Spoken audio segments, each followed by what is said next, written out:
नमस्कार. पॉलिटिकल महाराष्ट्रामध्ये आपलं सहर्ष स्वागत. मी संजीव शाळगावकर. भारतीय जनता पार्टीनं तिसऱ्यांदा हरियाणावर ध्वज फडकवला, विजय खेचून आणला. निराशेच्या गर्तेत गेलेल्या भाजपच्या कार्यकर्त्यांना अचानक उभारी मिळाली आणि त्याचा परिणाम महाराष्ट्रावर दिसू लागला आहे. एकीकडं महाविकास आघाडीमधील दुफळी चव्हाट्यावर येत असताना दुसरीकडं दुफळीच्या उंबरठ्यावर असणारा भारतीय जनता पक्ष मात्र सावरला आहे आणि 12 हत्तीचं बळ मिळाल्यानं नव्या जोमानं कामाला लागलेलं आहे. एकतर भारतीय जनता पार्टी अंतर्गत धुसफूस सुरू होती. भाजप आणि संघ परिवार यांच्यातील मतभेदही चर्चिले जात होते. त्यांच्या बैठका सुरू होत्या. अशातच हरियाणामधील थम्पिंग व्हिक्टरी भाजपाला नवीन संजीवनी देऊन गेली. हे प्रथम मान्य करूया. हे असं अचानक का व्हावं? मोदी आणि कंपनीनं अशी कोणती जादूची कांडी फिरवली ते बघायला हवं. वास्तविक लोकसभा निवडणुकीत अपेक्षेप्रमाणे यश मिळालं नसल्यामुळं भाजपा पूर्णपणे खचला होता आणि एकमेकांवर अपयशाचं खापर फोडण्यासाठी पुढं सरसावला होता.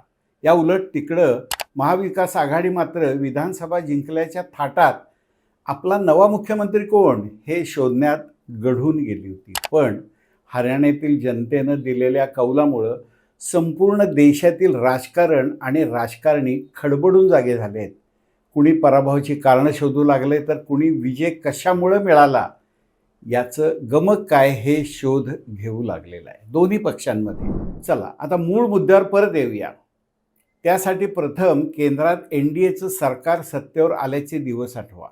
नरेंद्रजी मोदी तिसऱ्यांदा पंतप्रधान झालेला दिवस आठवा आणि त्या सरकारचा पहिला 100 दिवसांचा कारभार आठवा.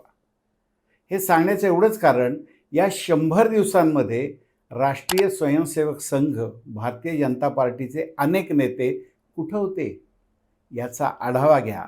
त्यांच्यात किती प्रमाणात बैठका झाल्या ते पहा, म्हणजे कारण समजेल.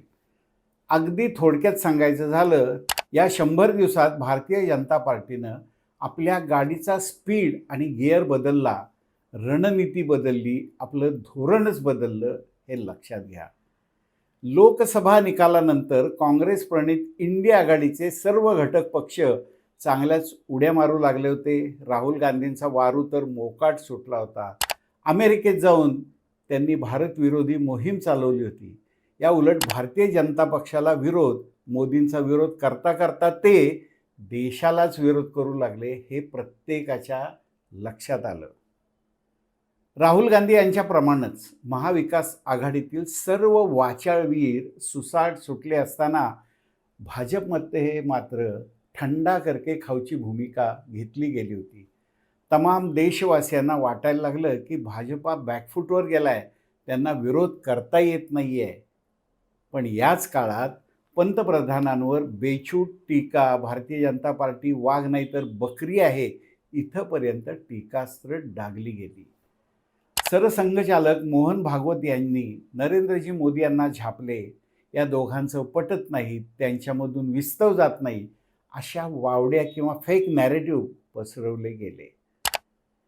एक लक्षात घ्या, जगातील सर्वात मोठ्या संघटनेचे माननीय भागवत हे प्रमुख आहेत, तर जगातील सर्वात मोठ्या राजकीय पक्षाचे आदरणीय मोदी हे प्रमुखपद भूषवतात.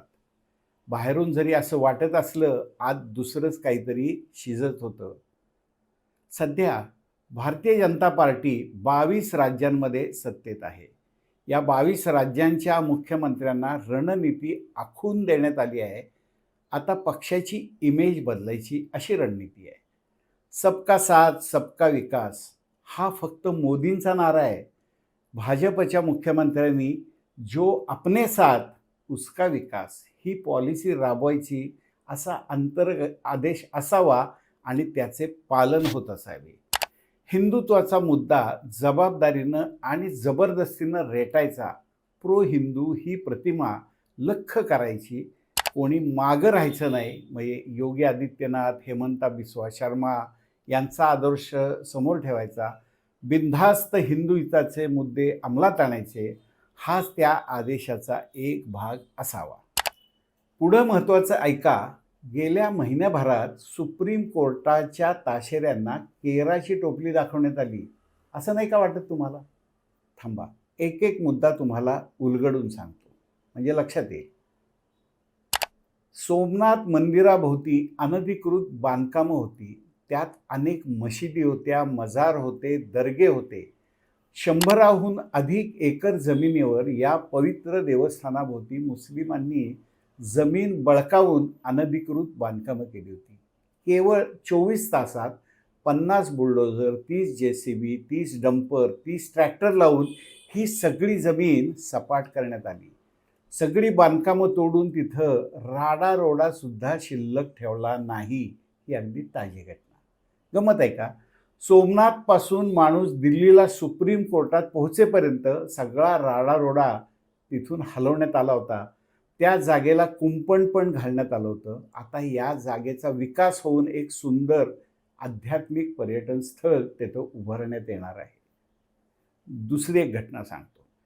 हिमाचल प्रदेशच्या काँग्रेस सरकारमधील मंत्रीच योगी आदित्यनाथांचं पोस्टर लावून अनधिकृत मशिदींवर बुलडोझर चालवत आहे.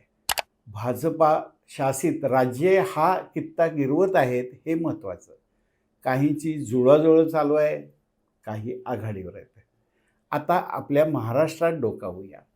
अत्यंत शांत, सौम्य, लगेच रिॲक्ट न होणाऱ्या देवेंद्रजी फडणवीस हे सुद्धा आपले सूर बदलत आहेत. गेल्या काही दिवसातली त्यांची वक्तव्य बघा. धारावीतील ऐन मुस्लिम वस्तीमधील मशिदीचा अनधिकृत भाग पाडण्यात आला. छत्रपतींचा गड किल्ल्यावरील हिरव्या चादरी हटवण्यास सुरुवात झाली. ती विशाळगडावरून झाली. विशाळगड पॅटर्नचे सर्व किल्ल्यांवरील दर्गे, मजार हटवण्यात येतील असं त्यांनी जाहीर करून टाकलं.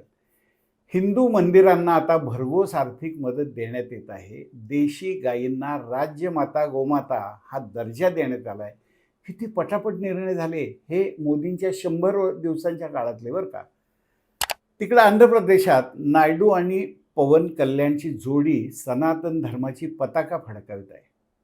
मध्य प्रदेशामध्ये महाराष्ट्रातील साधूला धमकी दिल्याच्या आरोपानंतर एका मुल्लाने 21,000 चौरस फूट बांधकाम बुलडोझरनं जमीनदोस्त केलं गेलं.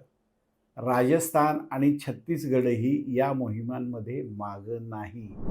खरोखरच भाजप आता बदलत आहे का? याचा अभ्यास करा. हो, भारतीय जनता पार्टी खरंच बदलत आहे, प्रचंड आक्रमक होत आहे. मोदी तो सिर्फ एक मास्क है.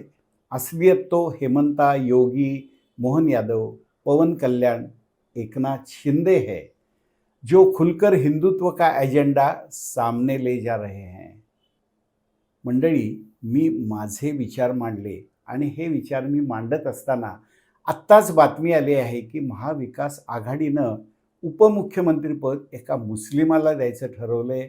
हा प्रस्ताव काँग्रेसकडून आला आणि उभाटा शिवसेनेने त्याला पाठिंबा सुद्धा दिला. आजच दुसरी बातमी आली आहे की राष्ट्रीय स्वयंसेवक संघाचे सर्व नेते आक्रमक झालेले आहेत आणि त्यांनी इथल्या भाजपला स्पष्ट सांगितलं आहे की कडवं हिंदुत्व किंवा जहाल हिंदुत्व राबवा, तो एजेंडा घ्या, विजय तुमचाच आहे. मंडळी, हा होता आजचा एक छोटासा व्हिडिओ हिंदुत्वावरचा.